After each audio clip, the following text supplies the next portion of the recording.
കാശ്മീരിനെ അടിമത്തത്തിൽ നിന്നും മോചിപ്പിച്ചതാണ് ആർട്ടിക്കിൾ 370 റദ്ദാക്കിയ നടപടിയെന്ന് പശ്ചിമ ബംഗാൾ ഗവർണർ ഡോക്ടർ സി.വി. ആനന്ദ ബോസ്.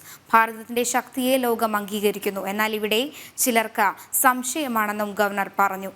കൊച്ചിയിൽ സമൂഹ മാധ്യമ കോൺഫറൻസ് ലക്ഷ്യ 2024 ഉദ്ഘാടനം ചെയ്ത് സംസാരിക്കുകയായിരുന്നു അദ്ദേഹം. ശക്തമായ രാഷ്ട്രത്തിന്റെ തീരുമാനമാണ് ആർട്ടിക്കിൾ 370 റദ്ദാക്കിയ നടപടി. മേരാ ഭാരത് മഹാൻ എന്ന് ഇന്ന് ലോകമുറക്കെ പ്രഖ്യാപിക്കുന്നു. എന്നാൽ ഇവിടെ ചിലർക്ക് സംശയമാണെന്ന് ഡോക്ടർ സി.വി. ആനന്ദബോസ് പറഞ്ഞു. ജനാധിപത്യം നിലനിൽക്കുന്നത് മാധ്യമ സ്വാതന്ത്ര്യത്തിലാണ്. മാധ്യമങ്ങൾ സത്യം വിളിച്ചു പറയുന്നവയാണ്. ഇതിന് വെല്ലുവിളിയാകുന്നത് ആഖ്യാനങ്ങളാണ്. ആഖ്യാനങ്ങൾ സൃഷ്ടിക്കപ്പെടുന്നത് കൂടുതലും സമൂഹ മാധ്യമങ്ങൾ വഴിയാണെന്നും ഇതിനെ ചെറുത്തു തോൽപ്പിക്കാൻ സാധിക്കണമെന്നും ഗവർണർ കൂട്ടിച്ചേർത്തു. കാശ്മീരിനെ അടിമത്തത്തിൽ വിമോചിപ്പിച്ച ധീരമായ ഒരു നടപടിയാണ് ആർട്ടിക്കിൾ 370 നിർത്തലാക്കിയത് എന്ന് ഞാൻ പറയാതെ തന്നെ ഞങ്ങൾ പ്രഖ്യാപിക്കും. India has arrived. അത് നമ്മൾ മനസ്സിലാക്കി. India is great.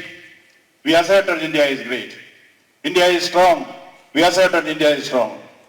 ഇന്ന് ലോകം മുഴുവൻ സമ്മതിക്കുന്നു മേരാ ഭാരത് മഹാൻ എന്ന്.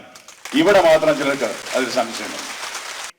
ഇന്ന് ജനാധിപത്യത്തിൽ മീഡിയയുടെ സത്യസന്ധ പ്രവർത്തനത്തിന്റെ ഒപ്പം നിന്നുകൊണ്ട് പാരലൽ പ്രവർത്തനമാണ് സോഷ്യൽ മീഡിയയിലെ ഇതുപോലെ നാരേറ്റീവ്സ്. അതിനെതിരായി നിൽക്കാൻ കഴിഞ്ഞാൽ ഒരു വലിയ കാര്യമാണ്. പ്രത്യേകിച്ച് നവതലമുറ സത്യമായി തന്നെ മുൻപോട്ട് വരണം. സമൂഹ മാധ്യമങ്ങൾ ശക്തമായ ഉപകരണമാണ്.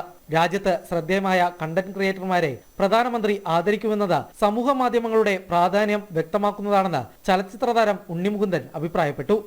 പ്രധാനമന്ത്രി രാജ്യത്തിലുള്ള ഏറ്റവും പ്രോമിനൻ്റ് ആയ കോണ്ടന്റ് ക്രിയേറ്റേഴ്സിനെ മീറ്റ് ചെയ്യുന്നു, അവരായിട്ട് സംസാരിക്കുന്നു, അവരെ പ്രോത്സാഹിപ്പിക്കുന്നു എന്ന് പറയുമ്പോൾ തന്നെ നമുക്ക് മനസ്സിലാക്കാം അതിൻ്റെ ഒരു ഇമ്പോർട്ടൻസ് എന്താണെന്നും അതിൻ്റെ ഒരു റീച്ച് എന്താണെന്നും. അപ്പോൾ ഏറ്റവും നല്ല രീതിയിൽ തന്നെ ഈ ഒരു മേഖല നിങ്ങൾക്ക് കൈകാര്യം ചെയ്യാൻ സാധിക്കട്ടെന്ന് ഞാൻ ആശംസിക്കുന്നു. ലക്ഷ്യ 2024 ഉദ്ഘാടന വേദിയിൽ സംസാരിക്കുകയായിരുന്നു ഇരുവരും.